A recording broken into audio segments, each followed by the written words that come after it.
Welcome to a baby doll collection.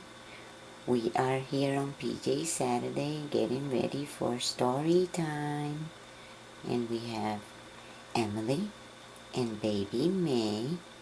And they have chosen a story called And to Think That I Saw It on Mulberry Street by Dr. Seuss.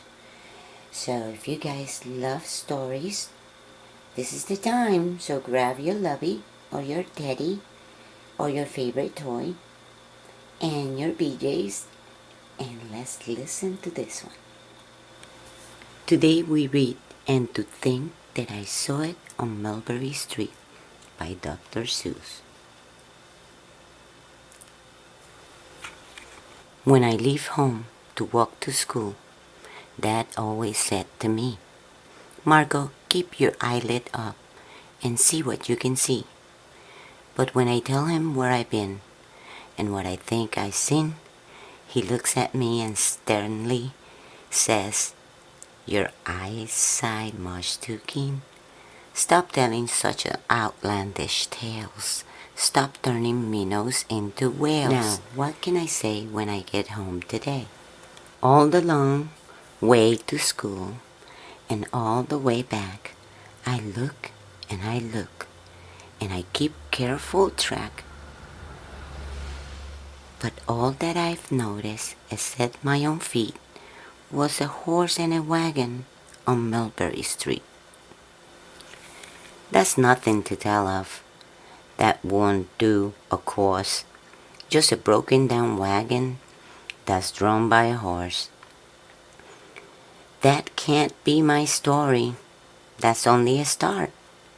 I'll say that a zebra was pulling that cart, and that is a story that no one can beat when I said that I saw it on Mulberry Street. Yes, the zebra is fine, but I think it's a shame. Such a marvelous beast with a car that's so tame. The story would really be better to hear if the driver I saw were a charioteer, a gold and blue chariot, something to meet, rumbling like thunder down Mulberry Street. No, it won't do at all. A zebra too small. A reindeer is better. He's fast and he's fleet, and he looked mighty smart on old Mulberry Street.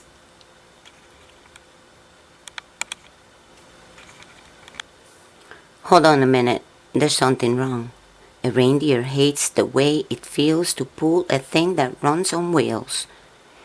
He'd be much happier instead if he could pull a fancy sled.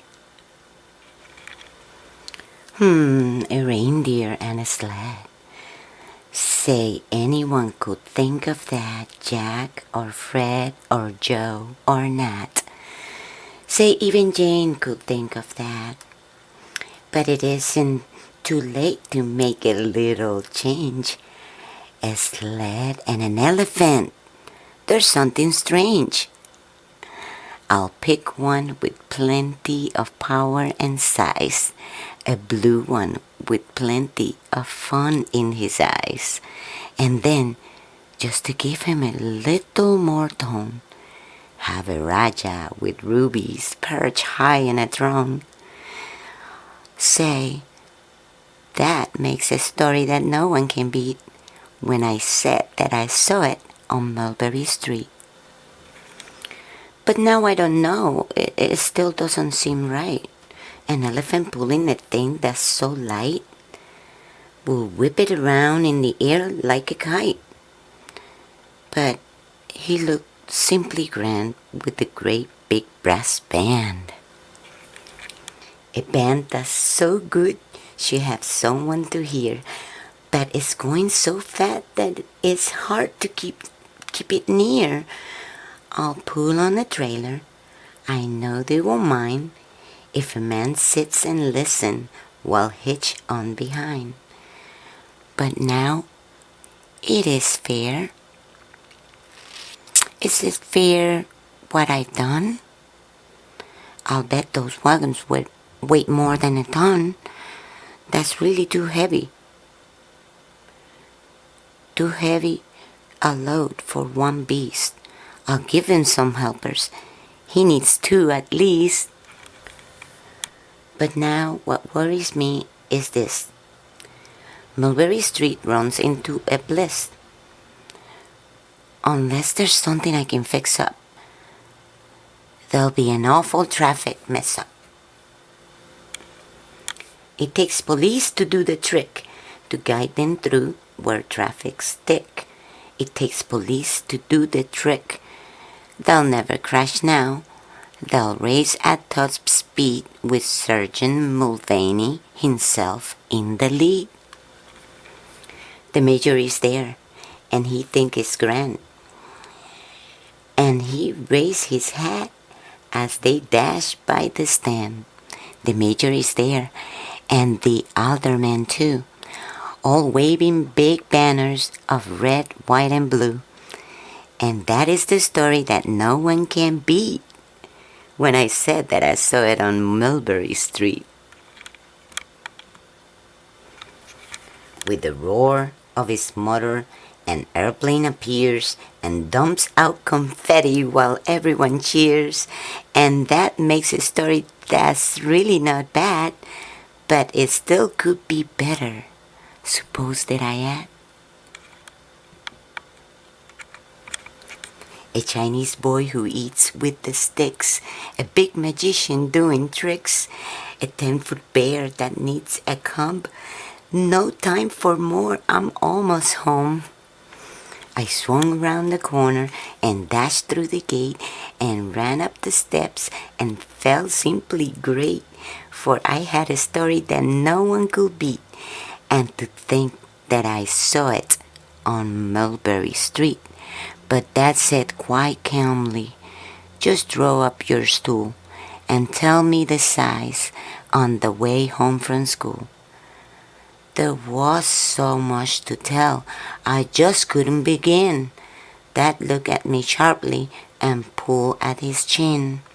He frowned at me sternly from there in his seat. Was there nothing to look at? No people to greet? Did nothing excite you or make your heart beat? Nothing, I said, growing red as a beet, but a plain horse and a wagon on Mulberry Street. Well, that was it for today. I hope you guys liked the story as much as we did. And here's Scooter getting ready for bed.